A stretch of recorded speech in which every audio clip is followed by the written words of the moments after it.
Okay, what's up, guys? So, how long can you stare at this thing even? How long can you even stare at that thing? Like, Camila, I'm serious. It's just gonna be showing that for now. Okay, it's just gonna be showing that.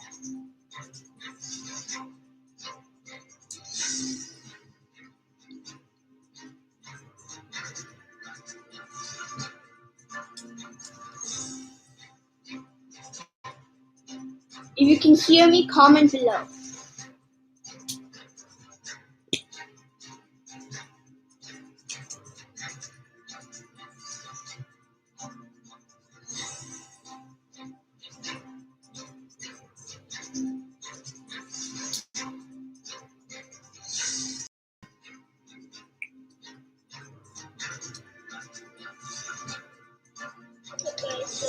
But that's weird, that's weird. It's weird.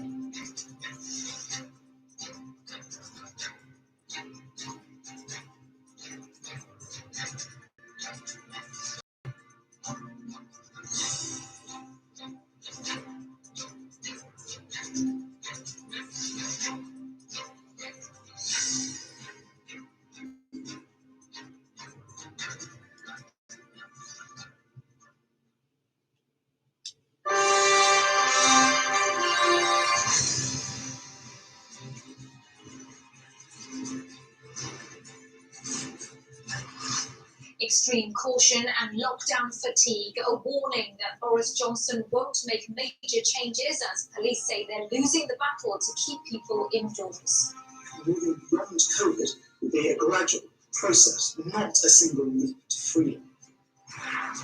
Can you stay like that for a long Quarantine, time? air passengers arriving in the UK could be told to spend 2 weeks in isolation. Back to work, the government promises £2 billion for cycling as it warns that 9 in 10 journeys on public transport won't be possible. 200 in 2 days, calls for a new deal with France after a record number of migrants crossed the English Channel. Death on the investigation involving Sky.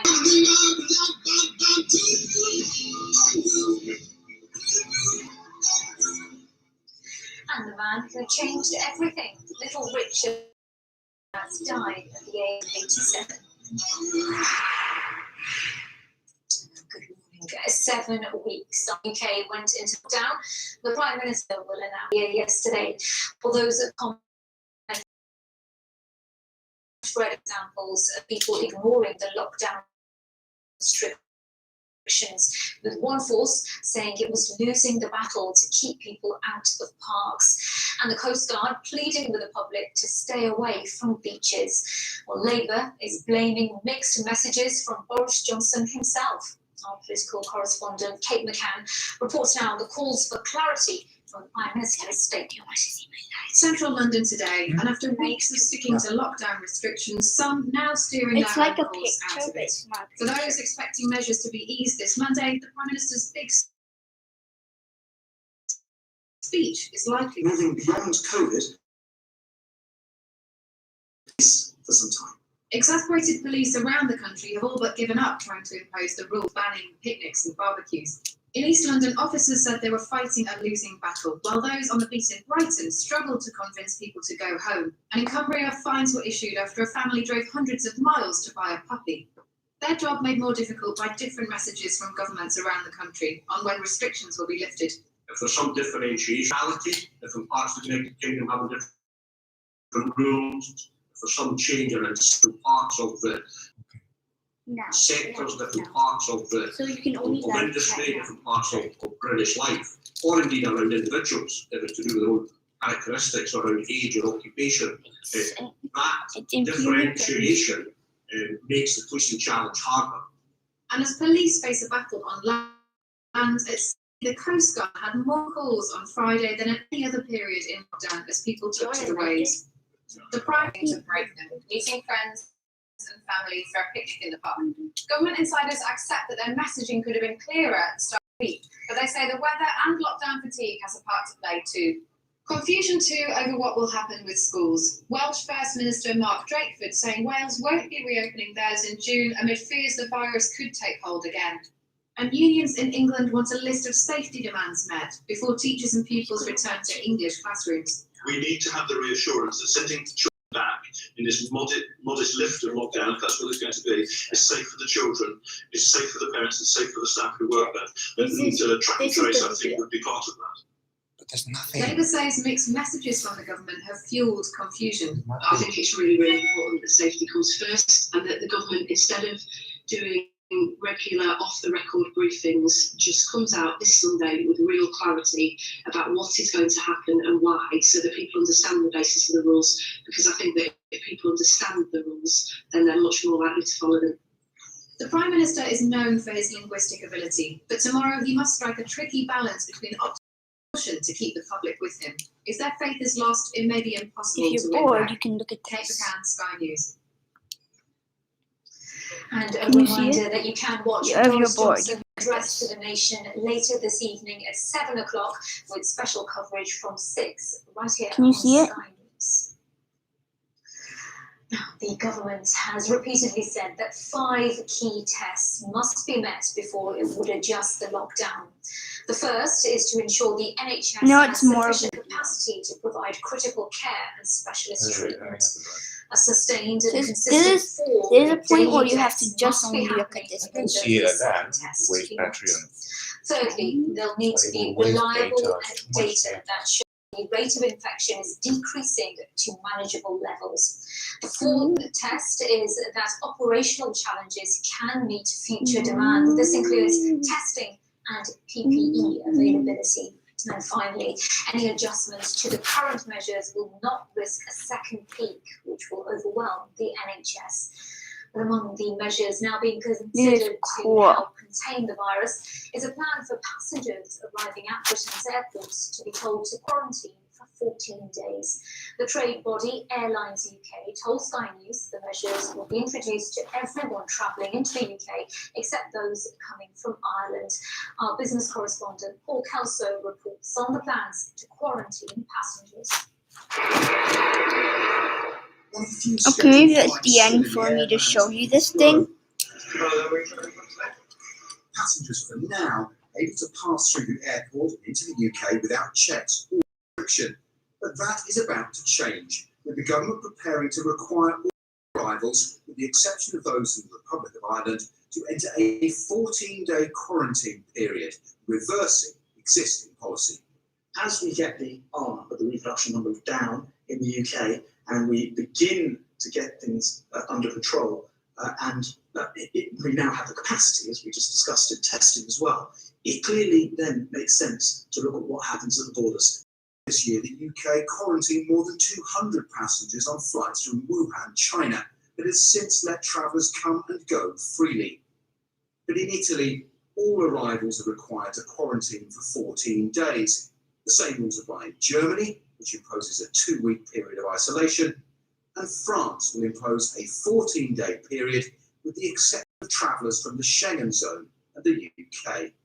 For an airline industry already dealing with a 95% reduction in traffic, is another blow. Passenger levels in the UK are today 98 or 99% down on where they were before. And I think that that's just not a level that you can sustain for a long period of time. Businesses simply cannot continue in an unending period without any kind of revenue. The rationale is that with the outbreak under control, If you're quarantine bored, you may can't want to keep it look that at way, this. but it effectively means the end of international travel for now. Heathrow would normally be the busiest airport in Europe, but it's reduced to just a handful of flights, and this I'm crisis trying to find could out how. change air travel for a generation. You know. There have already been nearly 20,000 redundancies of British carriers, and many more could follow. And the Okay, maybe impact there's another end. will be felt right across the industry. Oxford should be at the start of a tourist season worth billions to the city and wider economy. Instead, the streets are almost empty, and this bus company has had to mothball its tourist vehicles and cut local and airport services by more than 90%. As people are looking forward, not just to later in 2020, but also into 2021, because there's no certainty about what a trip to Oxford or the UK generally will look like. People are not making those arrangements at the moment. around about 70% of businesses have already reported that they're temporarily closed, and the future is very uncertain. So we think the impact of this is going to carry on for at least the next 12 to 18 months. While the airline industry continues to lobby for government support, passengers and the public want certainty. The only thing that's clear is the sky. Paul Kelso, Sky News. Well, even if the changes to the lockdown measures announced by the Prime Minister are minimal, some businesses, including garden centres, are expected to reopen this week. But there also came a warning that the way we travel to work will need to change dramatically, with space on public transport for just 1/10 of the usual number of passengers. The Transport Secretary's answer was a £2 billion cycling investment to help cycling numbers double by 2025. Becky Johnson reports now on the problems with going back to work during the pandemic. Trains that were once full of commuters are now almost empty. But even when people do start going back to work, social distancing means not many will be allowed in each carriage. Seats on buses are restricted too, and many passengers are choosing to wear masks. Now we've got these restrictions with the seats. It gives them some room. But you won't be able to take as many passengers once people are going back to work. No, it's like a jigsaw puzzle when they all come on. They just sort of go to places. But if people avoid public transport and drive instead, there's a risk the roads could very quickly become congested. So the government wants us all to cycle and walk more. Diane Barton has become a keen cyclist during the lockdown. She intends to keep it up. The weather being how it is, and with the situation we're in now, two wheels is the best form of transport for me when you're in close proximity of other people. And you're not 100% sure whether the virus has completely gone, or how dangerous it is to be closer to people, especially on public transport like buses and trains. Designated cycle paths and subways make it easier, but many towns and cities don't have this kind of infrastructure, meaning people might not feel safe making long journeys on bike or on foot. I'll go make coffee and come £2 back. billion will be spent improving routes across the country, and trials to legalise e-scooters will be tracked. In Birmingham, there were already ambitious plans to cut emissions. They're now being brought forward. We're looking at how we can reallocate road space away from private cars to walking and cycling, how we can recreate our neighbourhoods to make them more active, where cars no longer dominate and people walking and cycling start to dominate our streets. It's not just the commute that needs to change. Workplaces have to be safe. Garden centres will be among the first businesses to reopen next week. We've got masks and gloves available. Staff will be wearing gloves on the tills, and then we're going to be putting in Perspex screens. So this centre will not use the middle till. We'll put a Perspex screen from that till, and we'll put a Perspex screen across the front of this till. Even as life begins again, things won't be as they were before. Becky Johnson, Sky News, Birmingham. The number of people in the UK who've died with COVID-19 is now more than 31,500 after 346 more deaths were announced on Saturday. But of course, behind those numbers are thousands of individuals, each with their own story. Craig. These storms there just around Uganda into Kenya, pushing up into Somalia from time to time. There's some of that weather also just sliding its way into northern parts of Tanzania. And I get it, but hats off to Henry. I got no excuses. I shouldn't have got caught with that neon the way I got caught, and that's what put me in that position. But at the same time, I specifically asked the ref to make sure he let me take the shot too. And if I'm standing up on my way up, how do I have my balance while I'm getting up? So give me a shot, give me a fighting chance in that. This is for a world title. This isn't some backyard fight.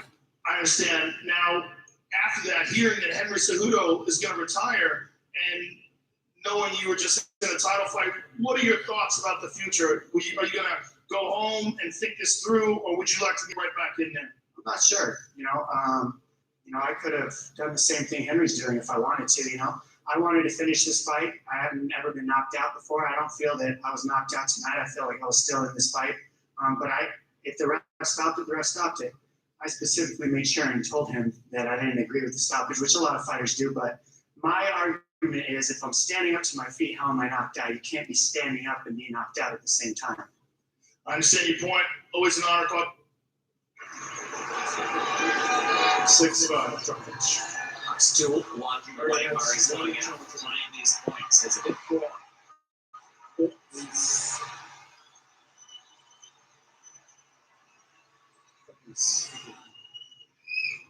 Can he remain confident in this point?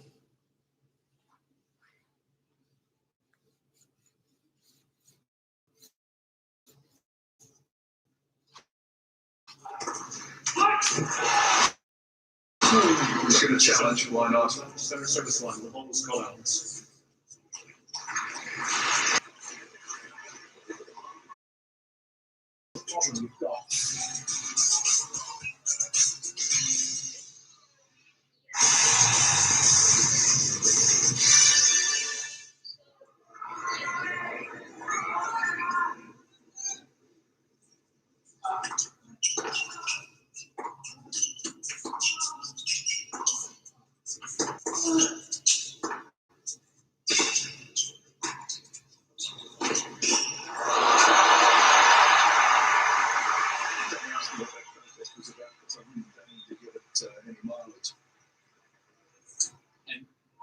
One would maybe say that that pause, the period of time, has allowed Andy Murray just to regather his head.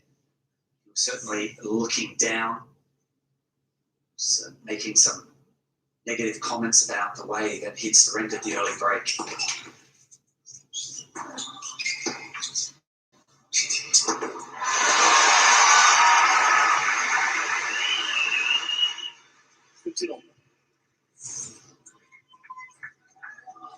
Starts with the serve, sliding down the tee. He gets the short reply.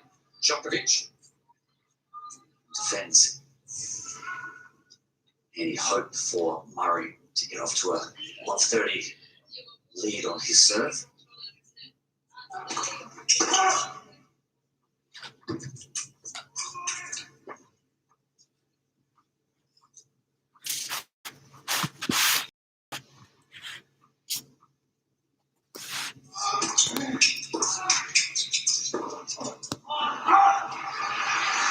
Right off the line. Wasn't hit with a lot of pace, and so when it clipped the baseline, it shot through even more.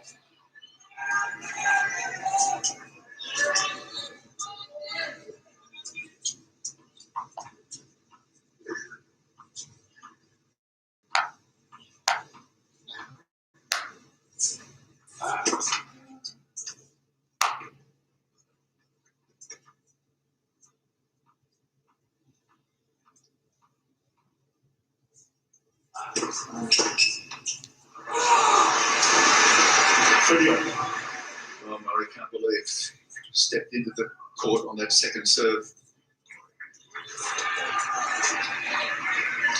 Couldn't make the reply.